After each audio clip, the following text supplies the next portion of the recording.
이렇게 많이 오실 줄은 몰랐는데 저는 신앙생활에서 제일 중요한 것은 내가 되고 싶은 사람이 아니라 하나님이 찾으시는 사람이 되는 거라고 생각을 합니다. 한국교회가 요즘 욕 많이 먹죠. 그 이유는 수많은 목회자들과 성도들이 이걸 하기 때문이라고 저는 생각을 합니다. 교회 열심히 다니는 이유가 내가 하나님이 찾으시는 사람이 되기보다는 내가 되고 싶은 사람, 또 내가 갖고 싶은 거 가지려고 다니는, 또 그것을 위해서 하나님께 열심을 내고 하나님을 쉽게 얘기하면 이용하는 거죠.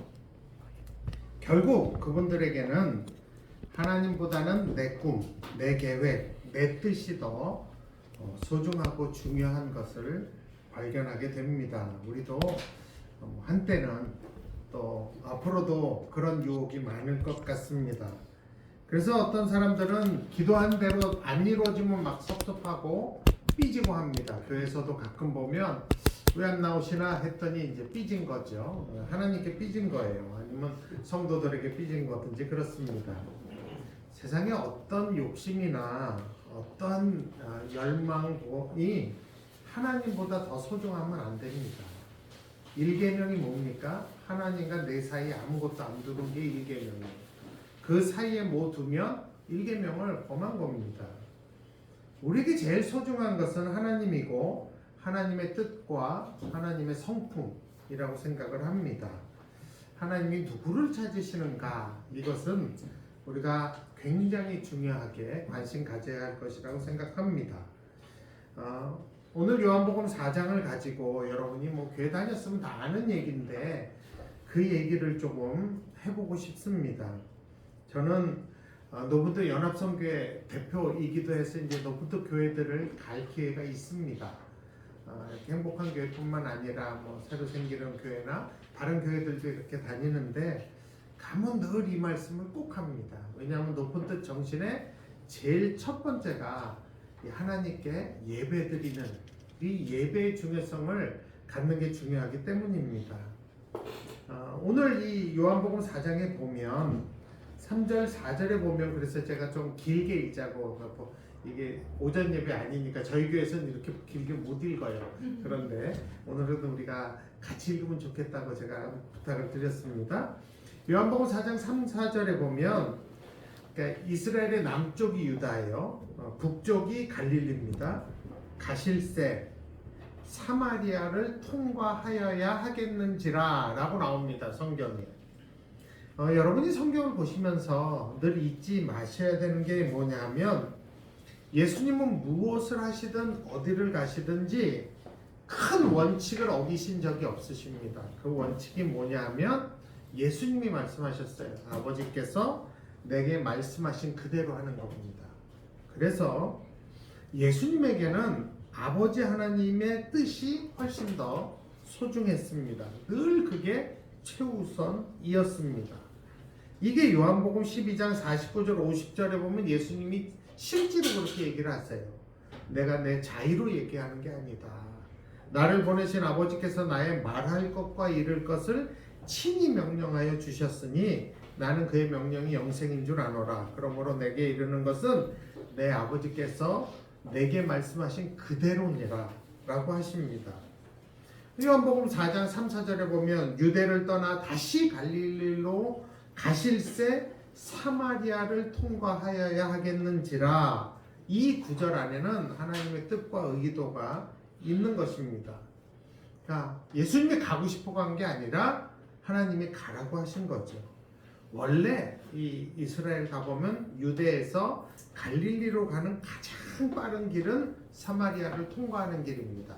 근데 유대 사람들은 절대로 그 길 안 갑니다. 그 땅 안 밟아요. 이유는 하나예요. 재수 없어서. 그 땅을 밟는 게 부정하다고 생각을 해요. 내가 이 땅을 밟느니 돌아간다 하고 다들 돌아가는 게 이 당시 유대 사람들의 상식이었습니다. 사실 유대인이나 사마리아인이나 조상은 아브라함이거든요. 근데 이제 이렇게 된 거예요. 그래서 유대인들은 사마리아인을 굉장히 멸시합니다. 그런 역사가 있는 겁니다. 그래서 그 땅 안 밟아요. 사마리아인과 말도 웬만하면 섞지 않습니다. 요한복음 4장 9절에 보면 그렇게 나와요. 이는 유대인이 사마리아인과 상종하지 아니함이라. 상종하지 않았다고 나옵니다. 예수님 유대인으로 태어나셨죠. 제자들 다 유대인입니다. 그리고 마태복음 10장 5절에 보면 예수님이 제자들에게 이런 당부도 하신 적이 있어요. 이방인의 길로도 가지 말고 사마리아의 고을에도 들어가지 말아라. 예수님이 제자들에게 하신 말씀이에요. 그런데 당신이 지금 사마리아를 통과하시는 겁니다. 굉장히 이례적인 거죠. 왜 그 길로 갔는가? 이유는 하나예요. 하나님이 가라고 시킨 거예요. 이건 유대인의 전통에도 상식에도 맞지 않는 일입니다. 왜 하나님이 예수님으로 하여금 사마리아를 통과하게 하셨을까요? 여러분 오늘 읽은 본문 요한복음 4장을 보면 이유는 딱 하나예요. 한 여자 때문입니다. 다른 사람들을 위해서도 아니 한 여자 때문이에요. 굉장히 특별한 일입니다. 아시죠? 유대인들에게는요 남성 우월주의가 있었어요. 굉장히. 그래서 유대인들이 그 당시에 지금은 큰일 납니다만은 그 당시에 이렇게 공공인 장소에서 그런 기도를 해요. 하나님, 내가 여자로 태어나지 않고 남자로 태어난 것을 감사합니다. 이런 기도를 공적으로 했습니다. 지금 그런 기도하면 귀샤닥이 맞죠. 근데 그땐 그렇게 했어요. 근데 유대인들이 경멸하는 사마리아인, 그 중에서도 여자 한 사람 예수님이 찾아가셨다. 이건 정말 성경에 기록될 만한 일입니다. 수가라는 동네에 가셨대요. 수가라는 동네. 그리고 6절에 보게 되면 거기 또 야곱의 운물이 있더라. 예수께서 길 가시다가 피곤하여 운물 곁에 그대로 앉으시니 때가 6시쯤 되었더라. 6시는 이 당시로 12시입니다. 낮 12시요. 그러니까 덥거든요. 이스라엘 가보면 되게 더워요. 근데 낮 12시까지 그 동네를 그 사마리아 운물 곁에 가셔야 됐던 거예요. 그래서 성경에 보면 피곤하여 운물 곁에 그대로 앉으시니, 이게 여러분 얌전하게 읽으면 그 뜻이 뭔지 잘 와닿지 않아요. 근데 하나님이 시킨 거예요. 예수님에게. 너 12시 5분 전까지 무슨 일이 있어도 그 우물 곁으로 가야 된다. 그러니까 예수님이 쉬지 않고 가신 겁니다. 그래서 가니까 피곤했다는 게 뭐예요? 지쳤다는 거예요. 그리고 우물 곁에 그대로 앉으셨대요. 여러분, 그대로 앉으셨다는 게 뭐로 의미하는 것 같아요? 주저앉은 겁니다. 주저앉으신 거예요. 왜? 너무 힘드니까. 당 떨어진 거죠. 제가 당뇨라 압니다. 당 떨어지고 저혈당 오면 어떻게 되는지 압니다. 아무 도구도 없이 하여튼 시간 맞춰 갔어요. 쉬지도 않고 먹지도 않고 달려가신 거예요. 그대로 주저앉을 정도로. 그러니까 제자들이 놀랬죠. 그죠? 저도 옛날에 그 김동 목사님도 여기 오셨잖아요. 김동 목사님이 여기 당뇨 환자시잖아요. 그러면 항상 부교역자들이나 우리 사무원들은 사탕을 갖고 다녀요. 그래서 목사님이 갖고, 야, 나 당 떨어졌어. 빨리 드려야 돼요. 그러니까 이 당 떨어지면 뭐 아주 그 밑에 있는 사람들이 힘듭니다. 예. 그래서 동네로 그 제자들이 그거 보고 놀래서 전부 다 음식 사러 갔다고 성경에 나와 있습니다. 왜 예수님이 이러셔야 됐는가? 아까도 말씀드렸습니다. 한 여자 때문입니다. 한 여자 때문에. 근데 그 여자는 이름도 안 나와요. 성경에. 제일 아쉬워요. 도대체 이름 석자 알고 싶은데. 그래서 제가 이름을 져드렸어요. 수가성 여인, 첫자 끝자 수인씨. 수가성 여인 해서 수인씨라고.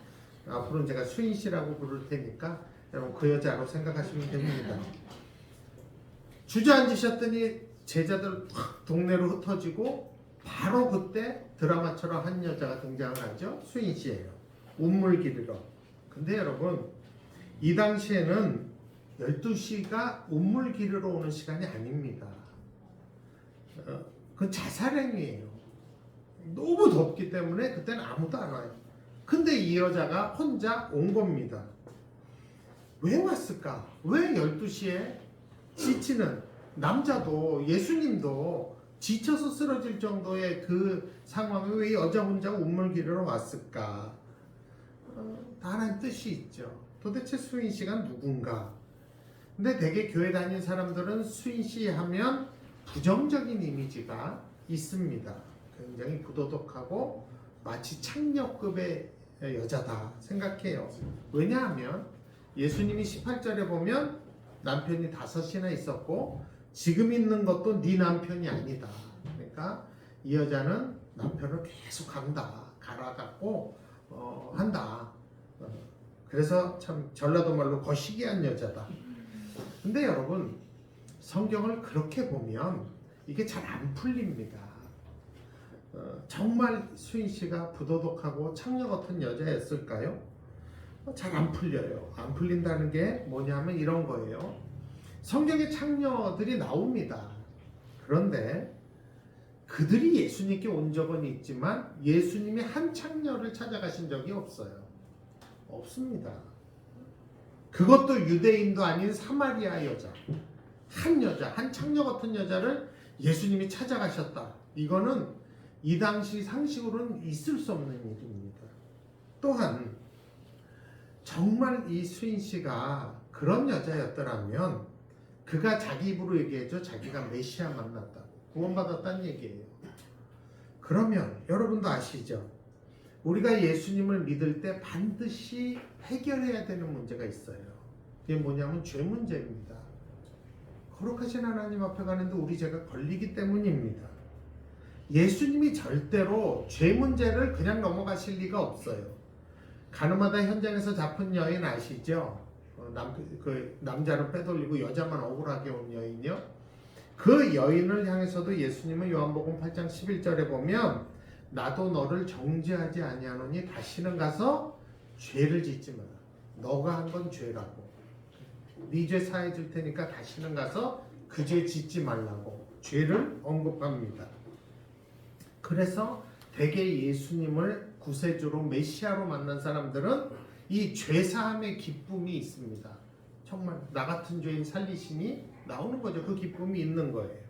근데 여러분 읽어보셨어요? 4장 1절부터 42절까지 죄라는 단어가 나올까요? 안 나올까요? 안 나옵니다. 나중에 또 찾아보세요. 죄인이라는 말이 안 나와요. 예수님이 이 여자에게 죄를 말씀하시지 않으셨습니다. 만일 이 여인이 직업적으로 음란하거나 아니면 직업이 아니더라도 참 거시기한 여자라면 그가 메시아를 만난 기쁨을 누리기 위해서는 반드시 예수님이 그걸 지적하셨을 겁니다. 너 다시는 죄를 짓지 마라. 내가 용서해 줄 테니 짓지 마라. 그런데 오늘 요한복음 4장에는 그런 말조차 없습니다. 그런데 이 수인 씨는 자기가 메시아를 만났다고 기뻐하며 동네 사람들에게 다 전도를 하는 거죠. 그런 게 잘 안 풀린다는 거예요. 또 여러분 우리 예수님이 거짓말을 하실까요? 안 하실까요? 안 하셨죠. 거짓말은 죄죠. 그렇다면 여러분 이 수인 씨와 예수님이 만나던 대화 중에 예수님이 16절에 보면 가서 네 남편 데리고 오라 그래요. 그때 17절에 보면 이 수인 씨가 뭐라 그래요? 나는 남편이 없나이다 라고 얘기를 해요. 그랬더니 예수님이 뭐라고 받아치십니까? 내가 남편이 없다는 말이 옳도다. 옳대요. 그러면서 18절에 사실은 너에게 남편이 5이나 있었고 지금 있는 자도 이 6번째 남자도 네 남편은 아니다. 내 말이 참되도다. 그러니까 옳고 참되다고 얘기하세요. 여러분 수인 씨가 틈만 나면 남자 바꾸는 여자였다라면 예수님이 이렇게 말씀하시는 것은 거짓말이 되죠. 그죠? 남편이 5이나 있었고 지금 있는 6번째도 남편이 아닌데 여러분 이 헬라어 남편이라는 단어는요 부부 관계를 전제하는 단어입니다. 그러니까 제 아내도 가끔 그러대요. 남편이 남편 같지 않으니까 남편이 없다 그러지. 그렇게 얘기하더라고요. 근데 그거는 뭐 심적으로는 이해가 가요. 남자들은 그렇게 얘기할 수 있죠. 아내가 아내다워 아내지 뭐. 난 아내 없어 이렇게 얘기할 수 있죠. 근데 성경은 아니에요. 이 당시 문화는 이 남편은 부부 관계를 가진 사람을 뜻하는 단어예요. 그러니까 이 여자는 6남자와 부부 관계를 한 거예요. 성관계를 가졌다는 뜻입니다. 그게 이 당시에 남편의 이 단어의 뜻이에요. 그렇다면 남편이 5이나 지나갔고 6번째 또 남편이 아닌 그 여자에게 내 말이 옳도다, 내 말이 참되도다 하신 건 뭘까요? 거짓말이 아니라면 이게 뭘까요? 우리가 알아요. 우리 예수님은 우리랑 똑같은 육체를 입으셨지만 죄는 없으신 분이에요. 그러니까 거짓말 하시지 않으신 분이십니다. 그렇다면 이 예수님의 말이 무슨 의미일까 생각을 해보셔야 합니다. 또 마지막으로 이 수인 씨를 거시기한 여자로 보면 성경이 안 풀린다는 게 이런 뜻이에요. 여러분, 이 여자가 예수님을 만났어요. 메시아로 만난 거예요. 그리고는 물동이를 버려두고 동네로 들어가서 만나는 사람들에게마다 39절에 보면 그가 내가 행한 모든 것을 내게 말했다. 그러므로 그가 메시아다. 메시아가 우리를 구원할 구세주다 라고 얘기를 해요. 그 얘기를 하니까 그 동네 사람들이 몇이 믿었는가 이 여자의 말 한마디에 39절에 보면 이렇게 나와요. 그 동네 중에 많은 사마리아인이 예수를 믿는지라. 여러분 몇 명이 믿었대요? 많은. 근데 여러분 생각해 보세요. 많은 사람들이 예수를 믿었대. 예수를 뭐로 믿었다는 얘기예요? 아, 그런 남자가 있지가 아니에요. 아, 메시아다 라고 믿은 거예요. 그러면 한 동네에서 남자를 6번이나 갈아친 여자, 참 거시기한 남자라면 동네에서 모를 리 없죠. 여자들이 그거 모르겠어요? 다 알죠. 그 여자 곁에 자기 남편 못 가게 하겠죠. 근데 그런 여자가 말 한마디 했다고 많은 사람들이 정말 예수를 믿을 수 있을까요? 생각해 보세요. 여러분, 우리가 한 마을에 살아요. 근데 어느 한 자매가 있어요. 참 거시기한 자매예요. 교회는 나오는데 뭐 하는지 여러분 다 알아요. 그리고 하여튼 내 남편하고 그 여자랑 같이 있으면 안 돼요. 다. 근데 어느 날 이 여자가 여러분에게 와서 자기가 예수님 만났다고, 내 삶은 변했다 하는 짓은 똑같아요. 그러면 여러분 그 말 믿어요? 안 믿어요? 절대 안 믿죠. 너 믿었으면 너부터 그렇게 살면 안 되잖아요. 그런데 여기서는 믿었대요. 그것도 많은이라는 형용사가 붙었어요. 정말 이상한 일이에요. 동종업계에 있는 언니들이면 몰라도 여러분 어떻게 수많은 동네 사람들이 그걸 믿을 수 있겠어요? 이 여자를 안다면. 그렇다면 도대체 이 수인 씨는 어떤 여자인가 우리가 좀 살펴볼 필요가 있습니다. 근데 이스라엘의 풍습을 알면, 그들의 그 당시의 문화를 알면 이 여자가 어떤 여자인지는 쉽게 짐작할 수 있습니다. 유대인과 우리 대한민국 사람들과 굉장히 유사한 점들이 있어요. 그 중에 가장 유사한 건 뭐냐면 대를 잇는 걸 중요시하는 거예요. 물론 요즘 애들은 안 그렇더라고요. 보니까 아들, 딸 구별 많고 하나만 낳자가 진짜 그대로 됐더라고요. 그렇지만 옛날 우리 어머니, 부모님 때에는 구별했죠. 대를 이어야 되니까. 유대인도 마찬가지. 대를 잇는 게 너무너무 중요해요. 근데 유대인과 우리가 다른 점이 뭐냐면 우리는 아버지를 따라 대를 이어요. 그래서 어느 날 아들이 없는데 아버지가 어디서 다른 여자랑 해서 아들 데려오면 걔가 대를 이어요. 근데 유대인은 아버지를 따라가지 않아요. 유대인은 어머니를 따라갑니다. 아버지가 이방인이고 엄마가 유대인이면 태어난 애는 유대인이에요. 그런데 엄마가 이방인이고 아버지가 유대인이면 태어난 애는 이방인이에요. 그게 그 당시의 법입니다. 그렇기 때문에 또 하나 아주 우리가 이해가 안 가는 문화가 하나가 있어요. 대를 이어야 되고 엄마를 쫓아가요. 근데 정말 이해 안 가는 건 뭐냐면 아들 없이 죽으면 그 아내를 누가 취하는가? 큰아들이 아들 없이 죽었어요. 아들을 못 낳고. 그러면 이 형수를 누가 취하는가? 동생이 취합니다.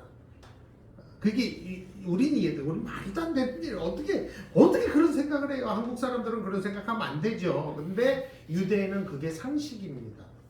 상식이에요. 그래서 이 형수랑 이 시동생이 잡니다. 부부 관계를 맺어요.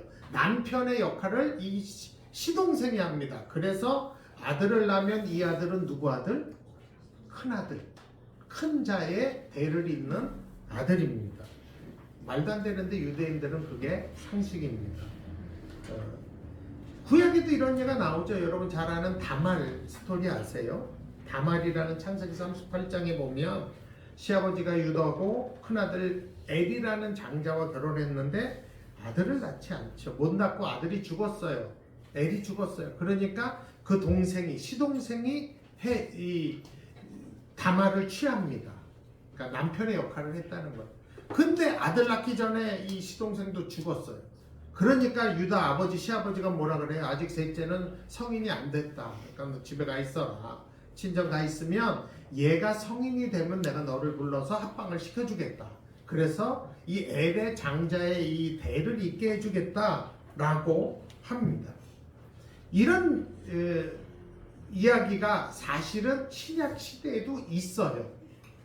마태복음 22장이나 마가복음 12장이나 누가복음 20장에 보면 사람들이 예수님께 부활이 없다는 걸 증거하기 위해서 무슨 얘기를 하냐면 칠형제 얘기를 해요. 그러니까 그 당시에 있을 법한 얘기를 해요. 큰아들 맏며느리로 들어갔는데 애 낳지 못하고 아들 못 낳고 죽었다. 그래서 둘째가 그 형수를 취했다. 그럼 당연한 거죠. 근데 아들 못 낳았다. 셋째, 넷째, 다섯째, 여섯째, 일곱째까지 결국 애 낳지 못하고 이 형수를 취해서 부부관계를 갖다가 죽었다. 그러면 부활하면 이 여자는 누구의 여자냐? 라는 질문을 하지요. 그러니까 유대인들에게는 이런 일이 있었다는 거예요. 그래서 쉬운 예로 드는 겁니다. 여러분, 수인 씨가 누굴까요? 혹시라도 이런 유대 문화를 안다면 육형제 가정에 들어간 맏며느리로 보시면 안 될까요? 그건 당연한 거죠. 그래서 그 마태복음 20장에 나오는 그런 예처럼 형제들이 아들 못 낳고 다 죽으니까 이 수인 씨는 지금 6번째 시동생과 부부 관계는 맺어요. 아들을 낳아야 되니까. 그런데 그냥 삶이 비참한 거죠. 생각해 보세요. 한 마을에서 어떤 여자가 시집 왔는데 5번 초상을 치렀어요. 하여튼 이 여자랑 자면 다 죽어. 그러면 그 마을에서 평이 좋겠어요? 그렇지 않겠죠. 여러분 이 수인 씨가 행복할까요? 날마다 젊은 남자들이랑 자니까 행복할까요? 여기 있는 여성 누구한테 물어봐도 그렇다고 대답 안 하실 겁니다. 한이 쌓이겠죠. 그에게 무슨 위로가 있을까요? 뭐가 그에게 위로가 될 수 있을까요? 그 한을 누가 풀어줄까요? 사람들을 만나면 자기만 보면 수근수근대요. 쟤는 또 언제 죽냐? 아유, 어떻게 저런 애를 며느리로 들어와서 한 집안이 작사를 나누구나, 뭐 그런 얘기 하겠죠. 그러니까 운물 갈 때 언제 가요? 사람이 없을 때. 낮 12시에. 뒤어 죽는 한이 있어도 난 사람 만나는 거 싫다.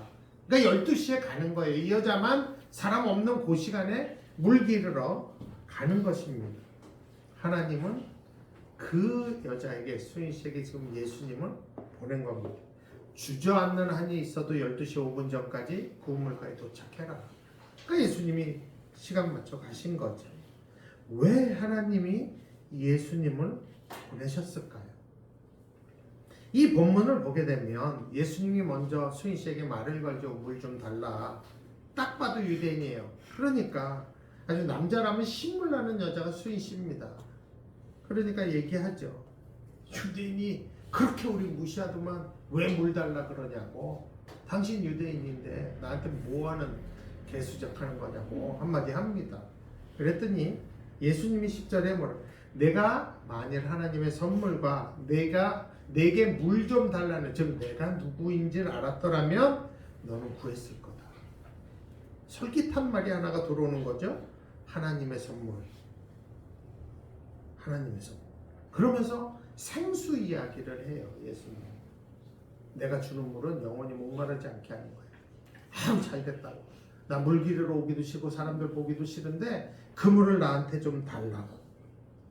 그러니까 계속 이 수인 씨는 예수님이 물 얘기를 하니까 이 물을 그냥 워터로 생각한 거예요. 영어로 워터. 그냥 마시는 물로. 근데 예수님은 사실 이 물이 그냥 마시는 이 물이 아니죠. 사실은 영적인 생수를 리빙 워터, 뭐 스피리추얼 워터. 좀 예수님이 말하는 그것은 이 마시는 물이 아니었어요.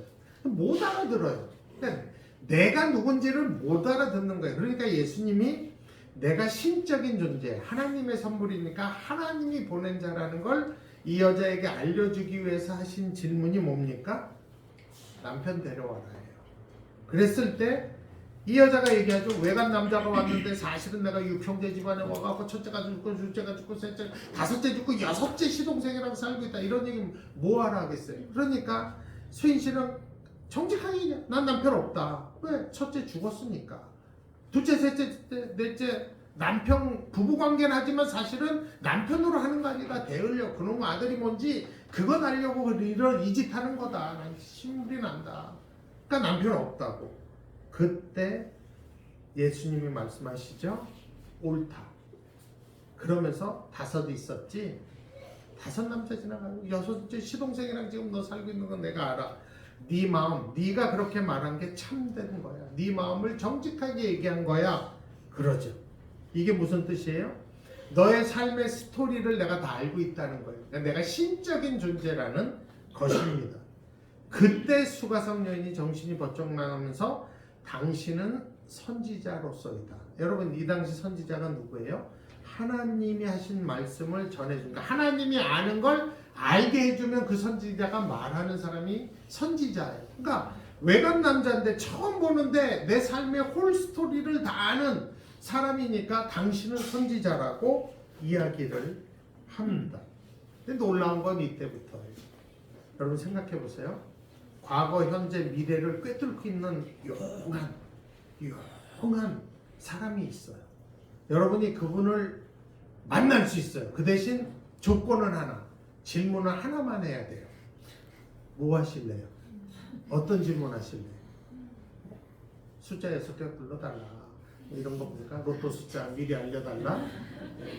그럴 수 있죠. 돈이 필요하니까. 그러니까 여러분이 만약 선지자를 만나서 하나를 묻는다면 제일 먼저 물을 게 뭔가는 자기 삶에 가장 필요하고 갈급해하는 겁니다.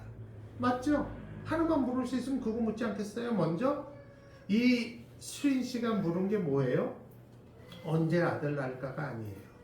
그러니까 아들 낳을 이미 다 포기하고 그냥 사는 거예요. 이 수인 씨가 물은 게 뭐냐? 요한복음 4장 20절입니다. 우리 조상들은 이 산에서 예배하였는데 당신들의 말은 예배할 곳이 예루살렘에 있다 하더이다. 이게 무슨 말일까요? 내가 어떻게 하면 하나님 만나냐라는 얘기예요. 예배는 하나님을 만나는 거거든요. 우리 조상들은 이 산에서 예배하면 하나님 만난다고 한다. 근데 당신 유대인들은 예루살렘에 가야 된다. 내가 이방 여인이고 과부인데 난 예루살렘 갈 수가 없다. 어디 가야 하나님을 만나냐?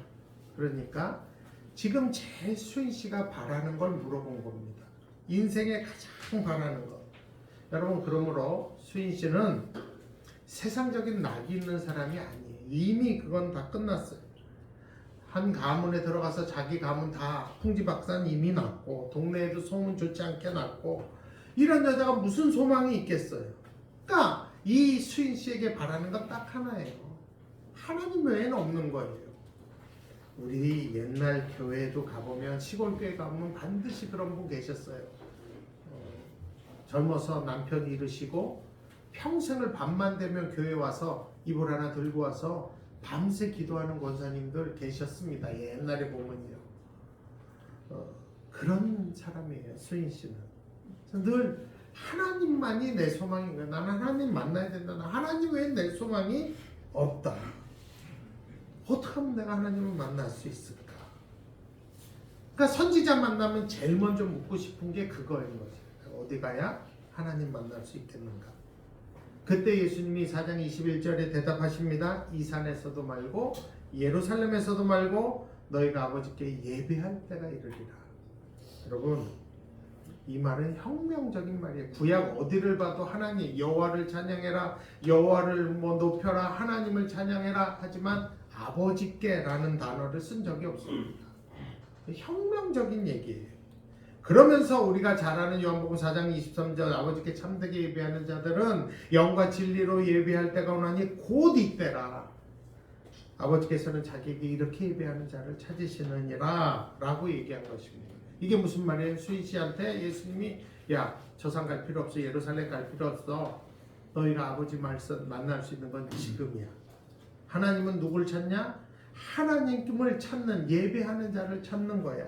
지금이야 라고 말씀하시는 겁니다. 그랬더니 수인 씨가 알죠. 굉장히 성경적인 지식도 해박한 여자예요. 이 여자는 율법을, 여러분 구약을 읽으면 구약 안에는 메시아가 오신다는 게 다 있어요. 그래서 구약의 모든 성도들은 메시아가 온다는 걸 다 알아요. 그러니까 이 수인 씨가 그 말을 듣자마자 25절에 보면 메시아 곧 그리스도라 하는 이가 오실 줄을 내가 아노니 그가 오시면 모든 것을 우리에게 알려주시리이다. 메시아가 와야 그건 가능하다 라고 합니다. 여러분, 이 당시에 이 정도로 고백할 수 있는 사람, 율법 교사 중에도 많지 않습니다. 그러니까 이 수인 씨는 그냥 하나님 말씀, 하나님만 사모하는 여자예요. 그때 예수님이 한 말씀 하시죠. 내가 말하는 내가 그라. 내가 메시아다. 네 눈앞에 있는 내가 메시아다. 여러분, 신약 성경에 내가 메시아다라고 예수님이 밝힌 곳은 이 여자랑 또 한석용 두 군데밖에 없어요. 제자들에겐 얘기해줘도 눈치 못 챘어요. 근데 이 여자는 내가 직접 내가 그다라고 한 두 사건 중에 한 주인공이 수인 씨입니다. 근데 여러분, 이 수인 씨가 특별한 사람인가? 아니에요. 정말 모든 유대인들이 경멸하고 무시하는 사마리아 여자, 더군다나 남편 5번의 그런 여자, 한이 서린 여자. 그래서 할 수 없이 세상에 아무 소망이 없기 때문에 하나님만 바라보던 여자였어요. 그 여자를 하나님이 찾으신 거예요. 그리고 메시아이신 예수님께 12시 5분 전까지 도착해라. 주저앉는 한이 있어도 도착해라. 여러분, 예레미야 29장 13절에 이런 말씀이 있어요. 너희가 전심으로 나를 찾고 찾으면 만나리라. 이 말씀이 요한복음 4장에서 성취가 된 것입니다. 내가 그니라가 바로 그 응답인 것이에요. 하나님이 보내셨으니까, 한 여자 때문에. 여기서 우리가 알 수 있는 게 있습니다. 하나님은 세상에서 누구를 찾으시는가? 예배자를 찾으신다. 큰 무리를 찾는 것도 아니에요. 화려한 사람, 가진 사람을 찾는 것도 아니에요. 하나님을 사모하는 예배자. 그렇다면 우리가 정말 하나님이 찾으시는 사람이 되길 원한다면 우리가 누가 돼야 돼요? 봉사자가 아니에요? 사역자가 아니에요? 예배자가 되어야 합니다. 하나님 생각하고 하나님을 바라고 하나님을 높이는 예배자. 선지자 만나면 제일 묻고 싶은 첫 번째가 하나님 만나는 거인 예배자. 그런 자를 하나님이 찾으시고 그런 자를 사마리아 땅 수가성에서 찾으신 거예요. 그리고 누굴 보내세요? 예수님.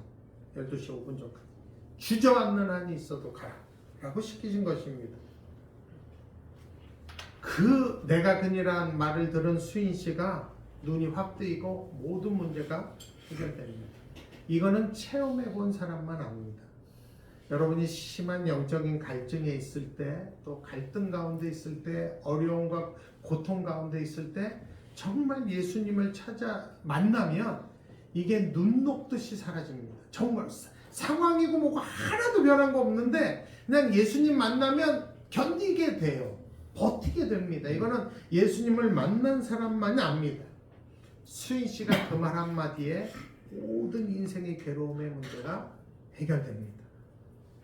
그래서 견딜 수가 없는 거예요.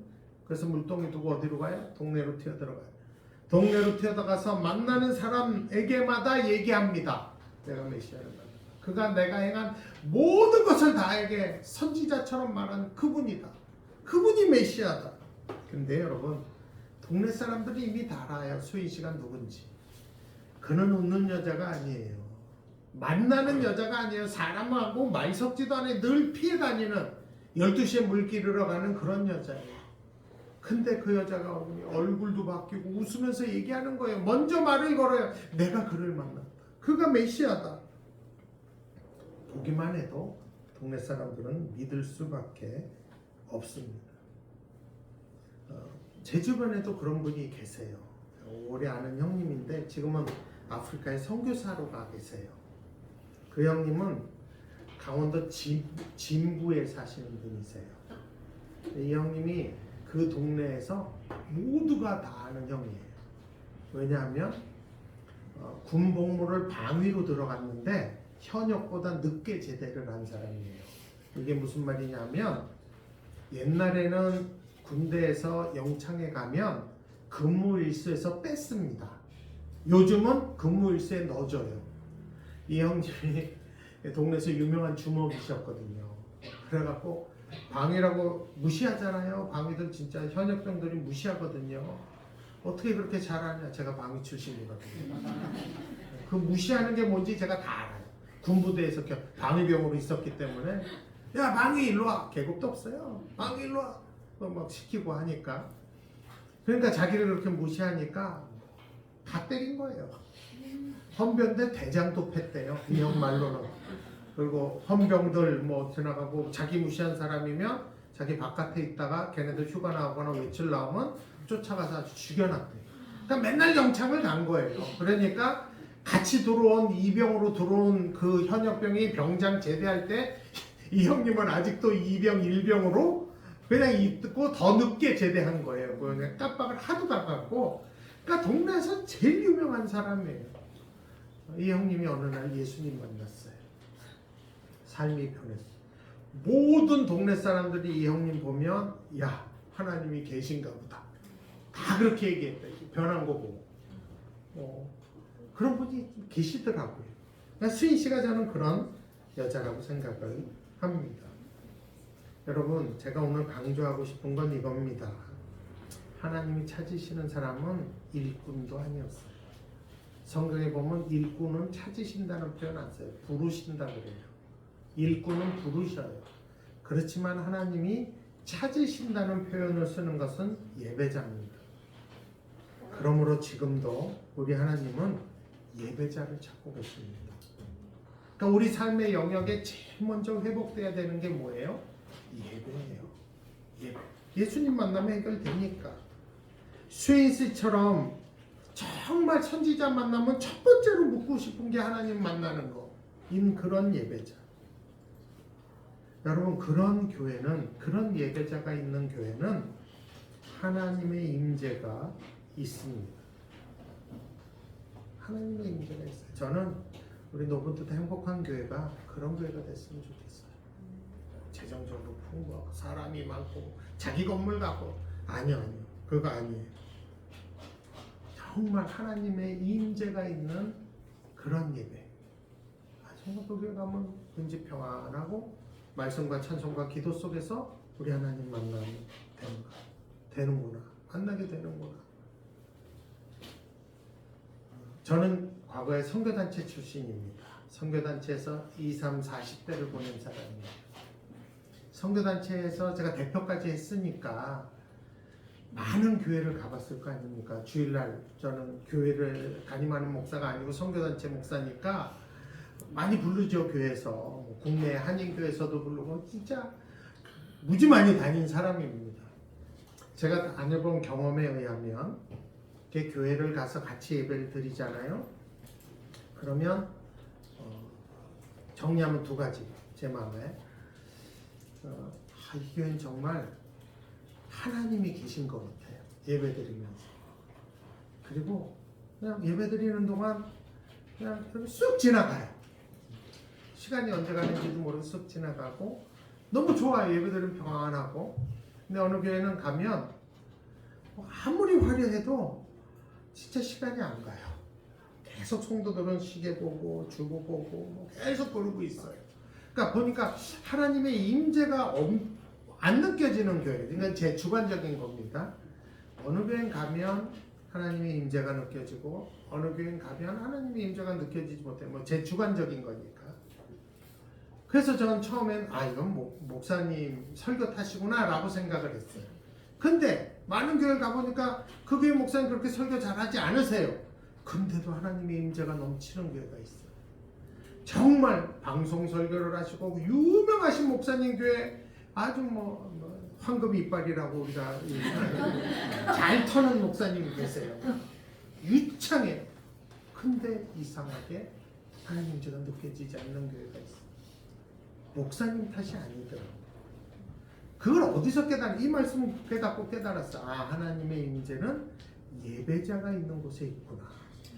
전심으로 나를 찾고 찾으면 내가 만나리라. 이것은 목사에게 하신 말씀이 아니고 예배자에게 하시는 말씀이구나 라고 제가 알게 됐습니다.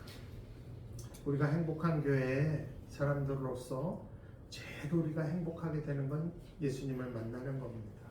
하나님을 만나는 거예요. 그것은 예배를 통해서입니다. 첫 번째가 그겁니다.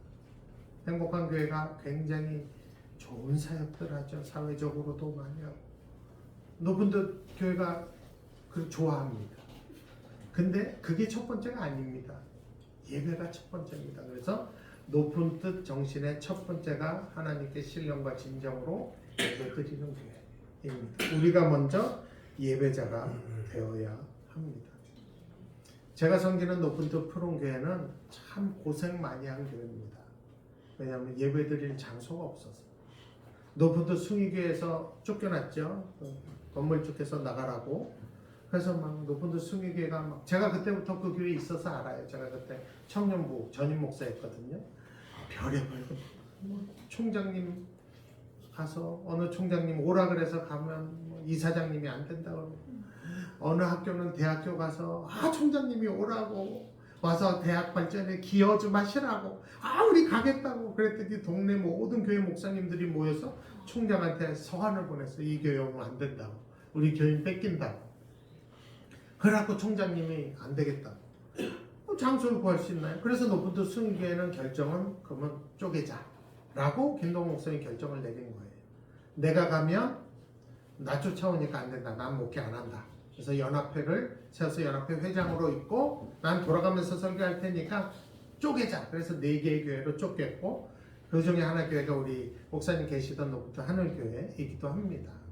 제가 증인이죠. 근데 다른 교회는 높은 하늘교회는 녹십전 회장님이 건물 다 해서 주신 거고 오렌지 교회죠. 우리 높은 뜻의 오렌지의 시초가 높은 하늘교회예요. 자기 건물이 있거든요. 근데 높은 뜻 푸른 교회는 못 얻었어요. 높은 뜻 광성교회, 높은 뜻 정의교회 다 광성학원, 정의학원 다 됐어요. 하늘교회는 자기 건물 다 있고 높은 뜻 푸른 교회는 왜 푸른이냐? 장소가 없으니까. 간단해요. 광성은 광성학교 갔으니까 광성교회고 정의는 정의학교 갔으니까 정의교회고 높은 뜻 숭의교회는 숭의학원 갔으니까 숭의교회예요. 근데 우리는 아무 데도 갖다 주는 데가 없어요. 제가 그 장소 구하려고 별짓을 다 했어요. 우리 청년 중에 하나가 국회의원 보좌관이라 걔가 원래 그 교육위원으로 있어갖고 서울시내 있는 강당 있는 교회 명단을 걔가 뽑아줬어요. 다 찾아갔어요. 강당 있는 이미 교회가 있던데 안 돼. 우리 교회 사이즈가 안 돼. 그래가지고 결국 시청 무슨 연수원까지 쫓아가고 종교 편향 문제가 있어가지고 제가 그 연수원장님 만나서 그러면 오전에만 빌려주고 오후에는 절 빌려줘. 아니면 오전에 절 쓰게 하고 오후에 우리 쓰게 해달라 막 빌었어. 돈 달라는 대로 줄게. 그래도 안 됐어. 결국 남산 어디 있다가 남산에도 그 문학의 집이라고 여기랑 좀 비슷한 성격인 곳이 있어요. 거기 가갖고 하고 청년들은 갈 데 없으니까 종로 5가에 여기 통합축 총회회관 빌려서 하고 하루에 3탕을 막 여기저기 뛰는 거예요. 또 차세대 모일 데 없으니까 저 딴 데 모이고 있다가 거기도 쫓겨났죠. 주차장 문제로 쫓겨나고. 그러니까 또 그 다음에 막 구하다가 아이유가 나온 고등학교가 있어요. 그 당시에 아이유가 고등학생이었어요. 그 학교. 네. 그 동독 무슨 이름도 까먹었어. 하여튼 사당동에 있는 학교에 있는데 예? 동독 맞나? 예, 동독이 거기 강당에 있다 그래갖고 체육관에 거기 가서 예배드리는데 강당엔 냉난방 시설이 1도 없어요. 그래서 노부도 교회 사상 처음으로 김동호 목사님 목회 사상 처음으로 외투 입고 모자 쓰고 설교한 교회가 노부도 푸른 교회입니다. 너무 추워서 목사님 벗으면 얼어 죽어요. 그래서 그때부터 저희 교인들은 양복 안 입고 오세요. 양복 입고 오면 얼어 죽으니까 안 입고 오고 막 너무 추우니까. 그런데 있다가 결국 지금은 기적적으로 서울고 기적입니다. 공립고등학교를 빌려서 예배드리는 학교 노부도 푸른교회가 유일합니다. 여전히 우리는 아침마다 청소하고 저는 아직도 자부합니다. 내가 나온 고등학교는 아닌데 이렇게 청소 많이 하고 10몇 년을 청소한 학교입니다. 아침마다. 어떤 교장도 나보다 많이 청소 안 했을 거다. 그러고 있습니다. 그래서 저희는 알아요. 장소가 교회가 아니에요. 하나님의 임재가 있는 곳에 교회. 그때 저희 교인들과 저희가 함께 기도한 건 하나입니다. 우리가 바라는 건 하나님의 임재입니다. 어디서 드려도 좋습니다. 예배 뭐 지붕만 있으면 됩니다. 그래서 저희 교회는 예배 시작할 때 임재라는 찬양을 부릅니다. 그게 전통이 된 거예요. 우리가 바라는 건 그거 하나님입니다. 그래서 하나님이 임재하시면 장소가 어디든 다 해결됩니다. 그래서 그때부터 저희 교회의 슬로건은 우리는 예배자입니다. 이게 슬로건이에요. 이게 노분도 제1정신이기 때문에 그렇습니다. 여러분, 저는 노분도 행복한 교회가 정말 행복한 교회가 됐으면 좋겠습니다. 그 행복은 어디서 오나요? 크기에서 오나요? 재정에서 오나요? 아니요. 그건 여러분들 불행한 교회예요. 그죠? 노분도 교회 중에 제일 작은 교회입니다. 여기가 대진교회가 새로 왔지만 조금 커요. 거긴 그래도 자기 건물이 있어. 옛날부터 자기 건물 있는데. 정말 행복은 예수님께로부터 옵니다. 하나님의 임재에서 오는 겁니다. 그래서 제가 바라는 건 하나예요. 우리 노분도 행복한 교회 가운데 하나님의 임재가 있는 일주일에 한 번이라도 그 임재 가운데 있는 예배를 드리면 좋겠다. 그러면 정말 행복하겠다. 정말 저는 이 교회의 예배에 하나님의 임재가 있기를 사모하고 기도합니다. 그러려면 목사만 안 됩니다. 목사 사모 둘이 아무리 해도 안 되고 여러분이 예배자가 되셔야 됩니다. 주일날 오실 때 하나님 주의 임재를 사모합니다. 찬송 하나를 불러도 기도 한마디를 해도 전심으로 나를 찾고 찾으면 만나리라 하셨으니 내가 전심으로 길지도 않은 1시간 내에 그거 못할 걸 어려운 거 아니잖아요. 딴 생각하지. 아무리 힘들어도 이 시간은 내가 딴 생각 안 한다. 하나님만 생각한다. 앉으셔서 하나님 오늘도 말씀과 기도와 찬송 가운데 하나님 만나고 싶습니다. 이렇게 기도하는 여러분들 되셨으면 좋겠습니다. 기억하세요. 하나님이요 사마리아에 있는 한 여인 수인씨 때문에 예수님 보내셨어요. 이유는 하나예요. 그가 나를 찾는 예배자였기 때문입니다.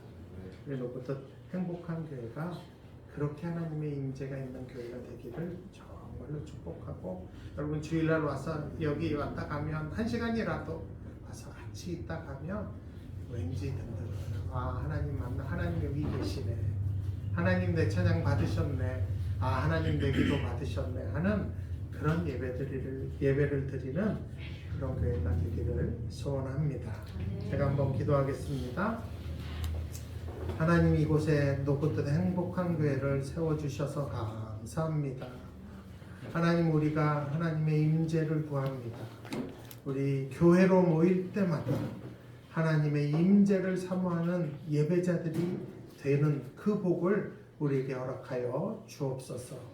예수님 만나면 모든 문제 해결됩니다. 비록 가난해도, 비록 무시당해도, 비록 힘들어도 예수님 만나면 견딜 수 있고 참을 수 있고 또 우리 예수님이 베푸시면 얼마든지 전화위복이 될 수 있는 줄 아오니 모든 예배를 통해서 예수님 만나는 그 복을 허락하여 주옵소서.